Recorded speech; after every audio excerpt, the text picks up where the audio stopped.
58थि बोसोरारि थान्दै जखनथाइ आरो बे बोसोरारि थान्दै जखनथाइनि दिनै गाहाय खुन्थिया गायनाय खामानिखौ जों मावबाय आरो बेयाव जोङो मोनसे गोख्रों बानजाय आफाद दानानै लादों। टंला जे जोंनि कलेजनि प्लेग्राउन्ड दङ बेयाव खुंनो थाखाय जोंनि टंला कलेजनिनो आथिखालनि सासे एसिस्टेन्ट प्रफेसर खोब इनार्जेटिक निपेन बर' बिथांखौ जोङो मासिगिरि महरै मोननो हादों आरो बेयाव समेस्वर बर' वार्किं चेयारमेन अनुप दैमारि माने कनभेनर हिसाबै मोननो हादों आरो बानजाय आफादा खम समनि गेजेरावब्लाबो बिथांमोना खोब धैर्यहै गोख्रोङै खामानि मावगासिनो मिजिंथिदों जोंनि ओनसोलनि बिटिआर आरो आसामनि गासै हारि माहारिजों लोगोसे बर' आइ आफा रायजो राजा इन्टेलेक्सुवेल गुबुन गुबुन माने दल संगठना जोंखौ मदद खालामगोन बे माने जुथुम्माखौ खुंफुंनायाव जाफुंनायाव आरो दिनै जोङो दुलाराय बर' फरायसा आफादनि लोगो आफादगिरि सानै गाहाय नेहाथारि लोगो गाहाय नेहाथारि गासै सेन्ट्रेलनि टिम उदालगुरि जिल्ला कमिटि एबसु जिल्लानि सिंनि आन्चलिक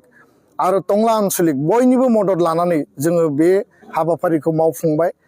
5-6-7 सानथामनि फेब्रुवारि दाननि जि बे जुथुम्माया दान मोनसे दंबावो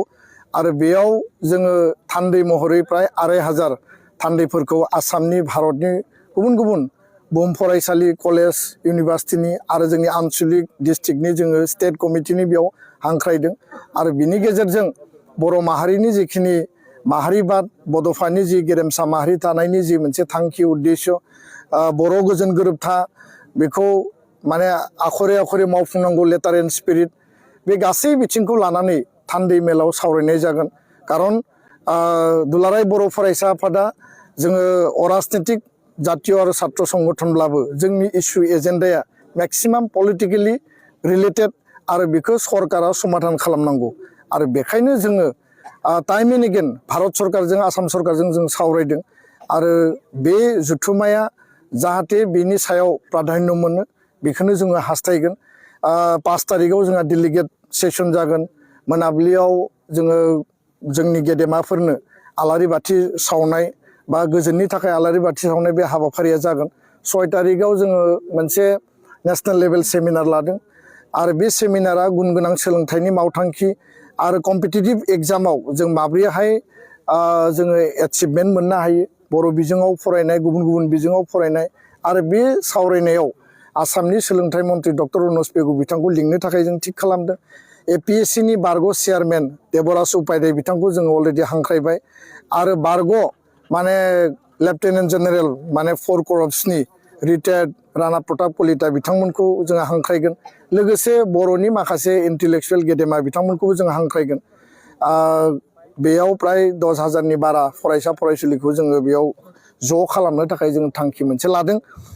7 तारिखआव अपेन सेसन जागोन आरो बे अपेन सेसनाव जोङो भारतनि सोलोंथाइ मन्त्रि डक्टर धर्मेन्द्र प्रधान बिथांखौ जोङो हांख्रायदों आरो बिथाङा फैनो जोंनो खोथा होदों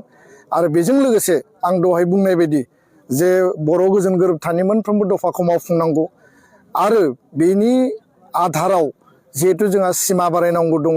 125th एमेन्डमेन्ट आर्टिकल 280 खौ मावफुंनांगौ मर अट'नमि BTC BTRनि फाइनान्सियेल पावार बर' कसारि काउन्सिलखौ पुर्नांग मर्यादा होनाय ST हिल कार्बि आंलंनि बर' कसारिफोरनि जेंना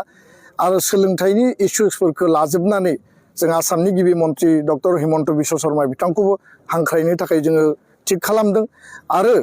बे जुथुम्मानि गेजेरजों जोङो जाहाथे बर' माहारिनि जिखिनि आद्रा थानाय जेंना जेंसि समस्याफोर दङ समाधाननि लामाखौ मोननो हायो बर' हारिनो जों मोनसे मेसेज होनो हायो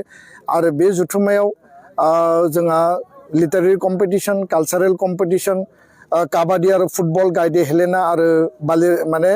सोमला बसुमतारिनि मुङाव जोङो बे कम्पिटिसनखौ जों खालामगोन लोगोसेनो एक्जिबिसन थागोन आरो बे एक्जिबिसना नायनो गोनां एक्जिबिसन कालचारेल रेलि जोङो हाबाफारि लादों बायदिसिना माने जोङो कालारफुल मोनसे इभेन्ट आरो जातीयताबादनि माहारिबादनि मोनसे नेरसोन हिसाबै जोङो गोथौ आरो गुवारै गासै बिथिंखौनो लांनायनि थाखाय जोङो सिन्था खालामदों बयबो जोंखौ मदद होदों आं बेखौनो खावलायबाय आरो बयबो लोब लोब बे